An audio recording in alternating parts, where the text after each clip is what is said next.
چرا ما با همین تجربه با همین قطعنامه چنین افتخار میکنیم که جنبه ملی و سیاسی و تاریخی و ایدئولوژیشه گوییم که همین بسیار برای هر یک ما مهم است.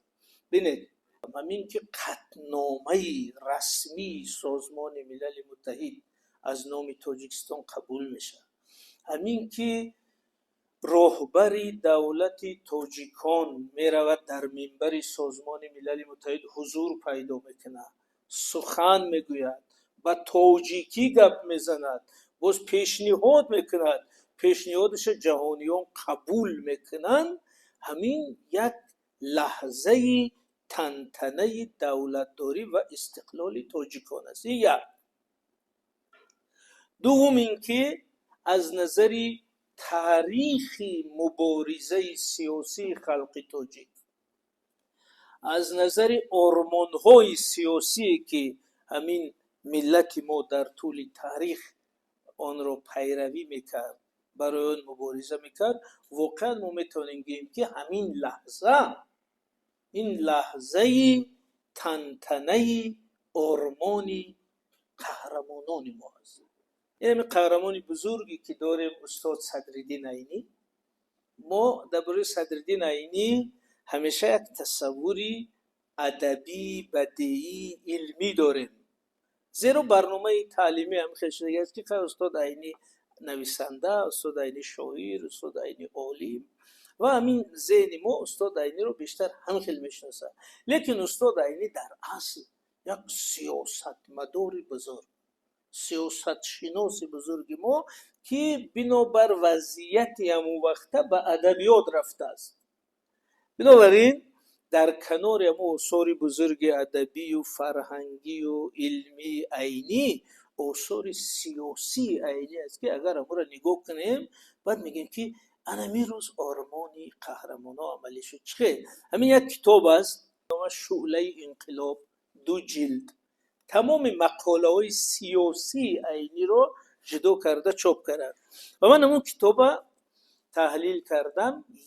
103 مقاله، تصور کنید 103 مقاله درباره سیاست داخلی و خارجی استاد عینی نوشته است. چقدر امیره نوشته است؟ وقتی که امارت بخارا فرو پاشید، وقتی که تاجیکان صاحب دولت خود شدن، استاد عینی همچون سیاستمدار تصورشون این بود که انا ما صاحب دولت شدیم، سیاست داخلی ما اینخه میشه، سیاست خارجی ما اینخه میشه. بنابراین استاد عینی در همه موضوع مثلا نوشتن که دولتی تاجیکان باید مناسبتش را با بریتانیا چه کند، با مثلا افغانستان چه مناسبت کنیم، با ترکیه، با یونان. حتی در همون وقت به جای همین ناتو بلوک انتانت بود. تصور کنید که استاد عینی مقاله داره همین مناسبت ما با بلوک انتانت باید چه باشد. یعنی که استاد عینی تمام سیاست خارجی و داخلی یک دولت ملی مستقل را نوشته است با تصور اینکه این جمهوری دولت مستقلی تاجیکان میشد و سیاست داخلی خارجی را ما معین میکنیم. برای این است که من بچه با انتانت ایخه میکنه، با بریتانیا ایخه میکنه، با ترکیه ایخه میکنه، با یونان ایخه میکنه. بعد استاد عینی دعوت میکنه که بابای عینی شما دولت نمیشه، شما ولایتی، یعنی دولت در ترکیب این میشه دیگه، در این موضوع نمی نویسه.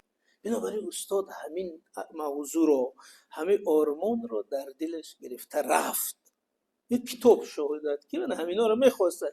بنابراین وقتی که پیشوای ملت میره در سازمان ملل متحد سخن میگوید، از نام ملت صاحب دولت گپ میزند، ایدهش پیشنهاد میکند، ایده او هم چون قطعنامه قبول میشد، من میگم که آرمان استاد عینی عملی شد. یکی استاد عینی خودش رفته است اونجا و همین عملی شد. آرمان نصرت الله مخصوم عملی شد، زیرا نصرت الله مخصوم و دیگر بزرگای ما هم به همین آرمان رفتن و در این پرونده جنایی نصرت الله مخصوم یک بند هست نوشته است که این بند 3 دفعه است که این ناسیونالیست میخواست تاجیکستان دولتی مستقل شود، برای همین کشته شود. در بند 5 نوشته است این میخواست زبانی تاجیکی را زبانی دولتی کند، برای همین کشته شود.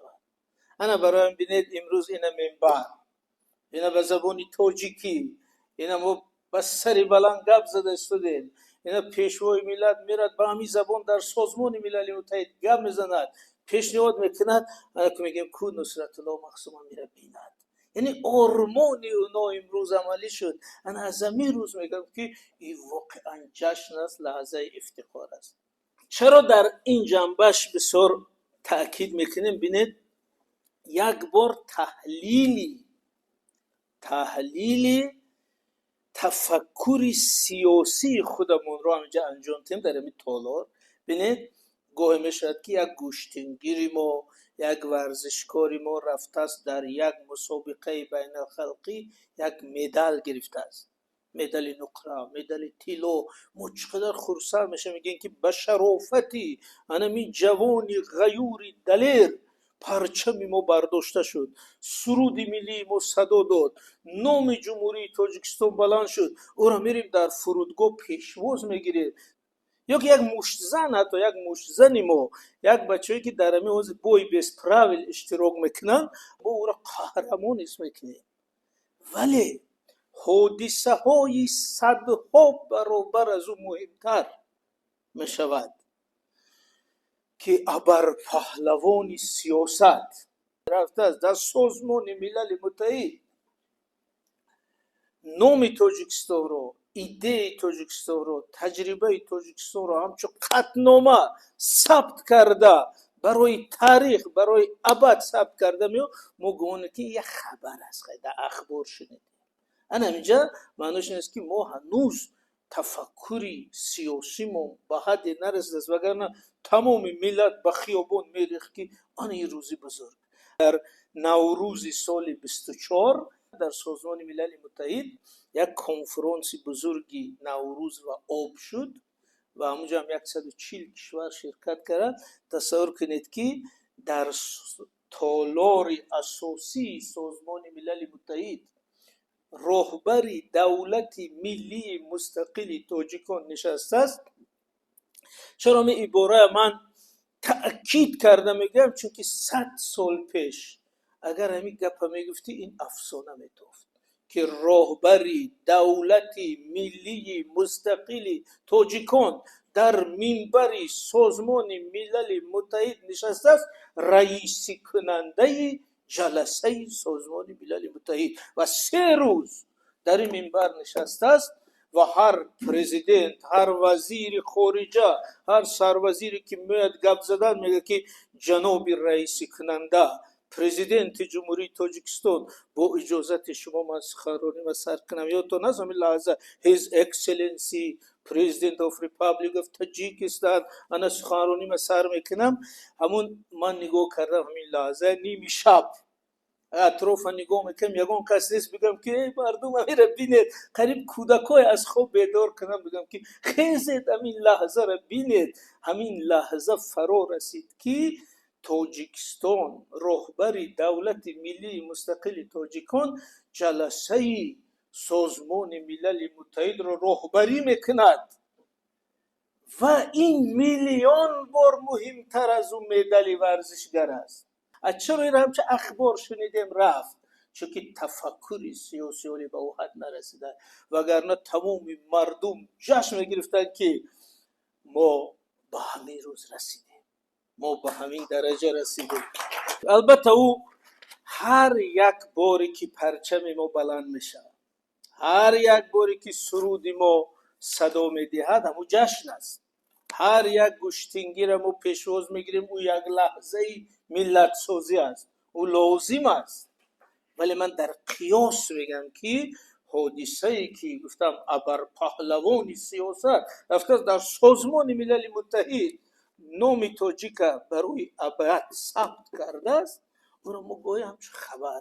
بنابراین اگر ما به همون حد رسیم که همون دستاوردهای بزرگ سیاسی را همچون دستاورد شخصی، همچون اید قبول کرده توانیم، این میشد